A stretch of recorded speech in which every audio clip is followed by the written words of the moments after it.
the world they watch, and the news they heavy. Today, February 10, 2026, the international community don't enter the matter of Nigeria's insecurity with full force. In a move which shocked many people, the United Nations has issued a strong condemnation over what it describes as alleged acts that may amount to genocide in conflict-hit regions. From Washington, D.C. to Jerusalem, the US and Israel don't react, calling for urgent investigation and protection of civilians. This no be just social media noise again. When the UN uses the word genocide, the whole world must stand still. Is Nigeria facing an international intervention? Deep inside the corridors of power in New York and Abuja, the air is thick with tension. For years, we have lived with the stories of banditry, communal clashes, and displacement. But this week, the screams from the affected villages have reached the ears of global leaders. Imagine the weight of the world pressing down on Nigeria. The silence of the night is no longer just broken by the sound of conflict, but by the diplomatic cables flying between world capitals. This is the moment where internal security becomes a global humanitarian crisis.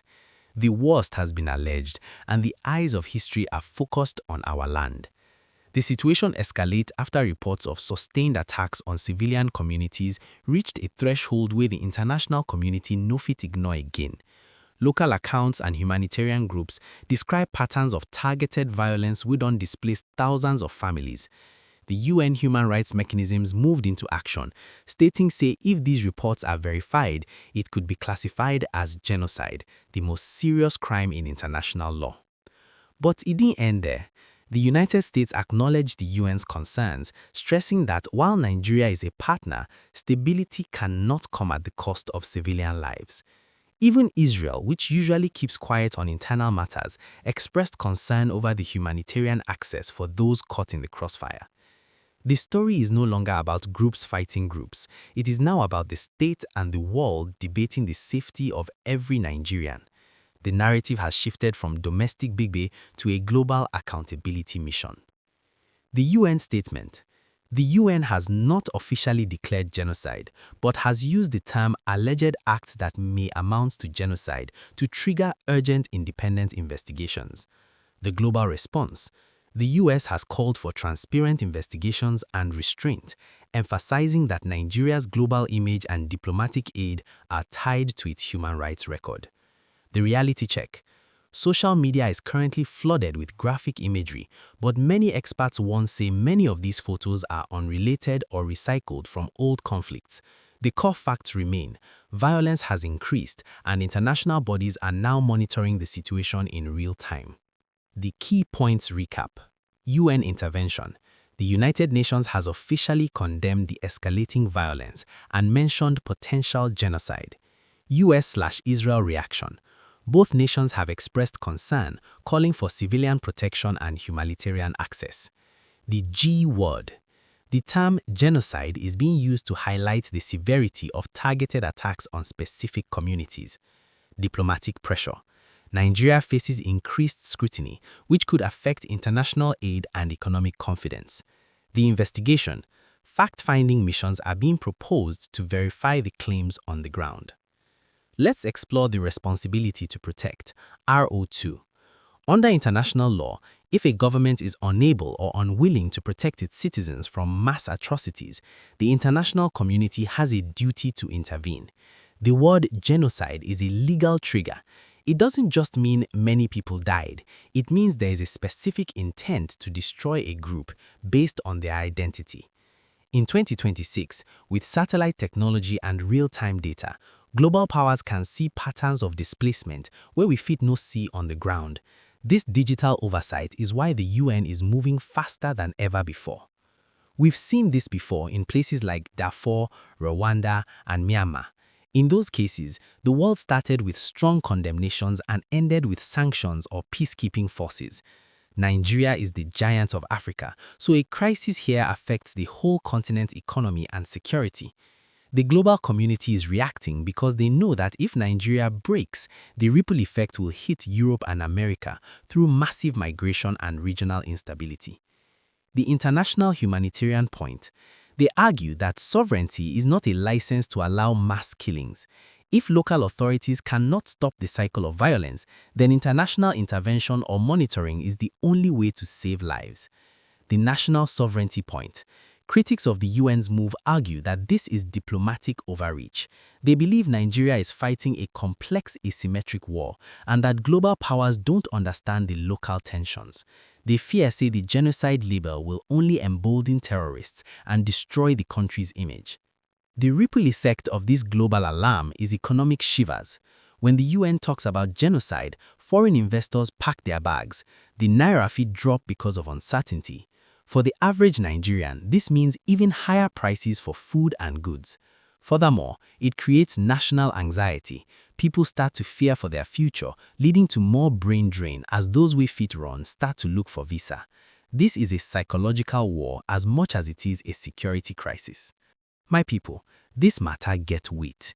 To hear say UN they mention genocide for our land, no be small thing at all. I want to ask you now, you feel say international intervention go help bring peace or it go just complicate the wahala? Drop your thoughts for the comments, make we know if you want the world to step in. And if you want us to keep investigating these global reactions, make we save our country from fake news and panic, abeg smash that like button now. Subscribe to Street Voice make you know the truth as it dey land. Hit the bell make you no carry last. 2 months ago, our community discussed the silence of the world. User @Naija Patriot say, the world only reacts when the blood is too much. Omo, that time don't reach. The international community is no longer silent and the stakes are higher than ever. What is the future forecast? We expect a UN fact-finding mission to land in Nigeria by the end of March 2026. The US may announce conditional security aid, meaning them go give us weapons only if we can prove we are protecting civilians. We also forecast a strong response from the Nigerian presidency to defend our national image, but the eyes of the world will not look away easily this time.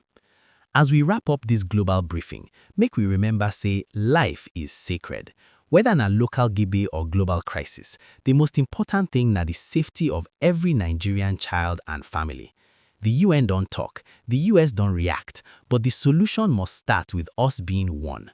No let fear divide us, and no let misinformation blind us. Stay calm, stay informed, and always speak for peace. I go see you for the next update. One love. What you're about to hear is not rumor, not social media noise, and not sensational hype. Over the past few days, reports coming out of Nigeria have triggered international reactions that many people never expected to see. The situation has grown serious enough that global powers and the United Nations are now responding. And that alone tells us this story deserves calm attention, not panic, but clear understanding. Before we go further, if you find this kind of clear, balanced explanation helpful, please like this video so more people can see it. Share it with others who want to understand what's really going on, and subscribe to the channel. Also, feel free to drop your thoughts in the comments as we go along, because this is a conversation that affects all of us. Here's what we know so far. Reports indicate that violence in parts of Nigeria, particularly in conflict-affected regions, has once again escalated in a way that has drawn international concern. Local accounts, humanitarian groups, and regional observers have described sustained attacks on civilian communities, displacement of families, and severe humanitarian suffering. These reports have raised alarms beyond Nigeria's borders, prompting the United Nations to issue a strong condemnation over what it described as alleged acts that may amount to genocide if verified through proper investigations. It's important to slow down here and be very clear.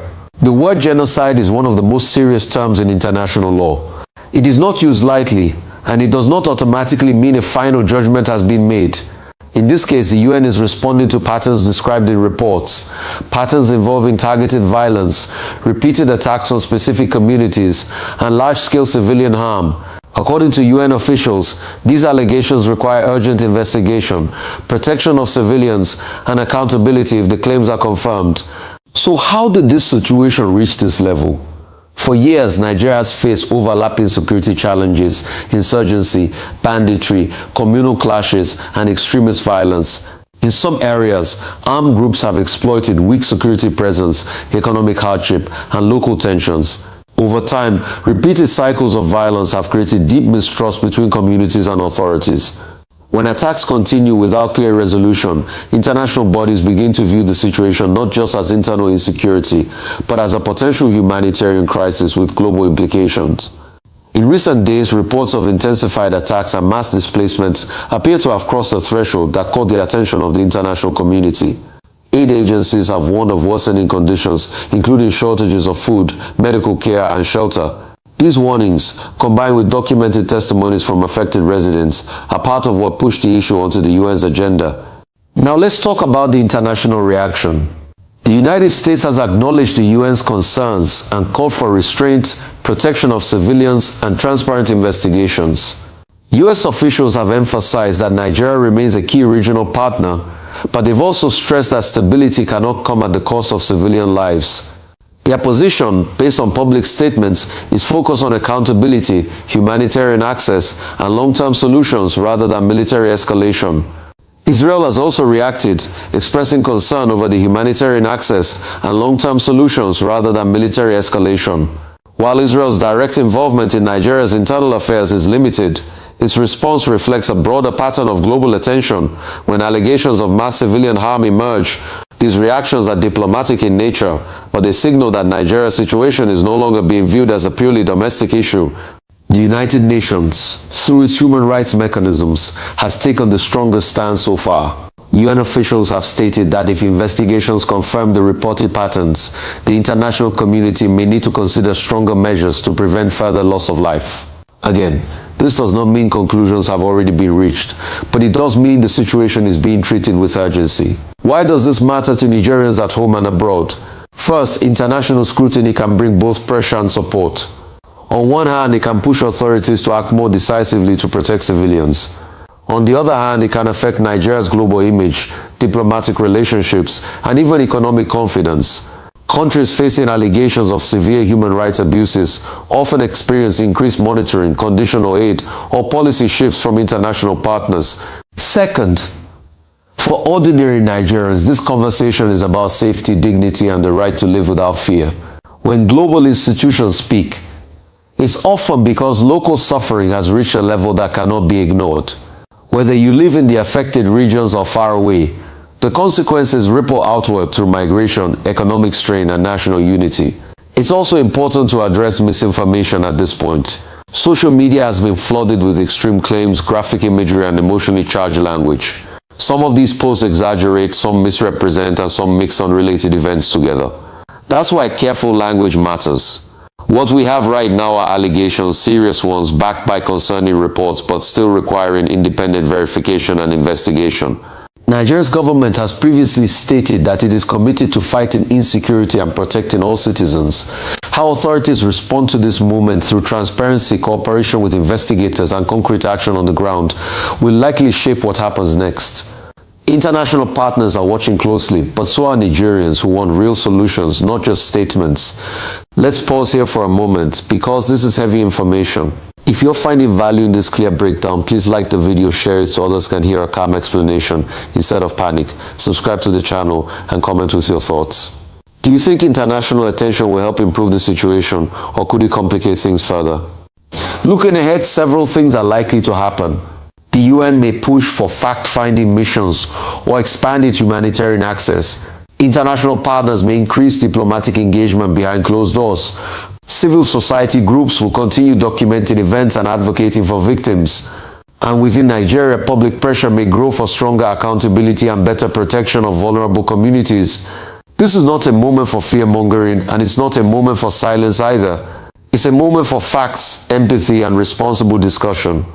Nigeria has faced difficult periods before, and the path forward depends on leadership, unity, and sustained attention to the root causes of violence, not just the symptoms.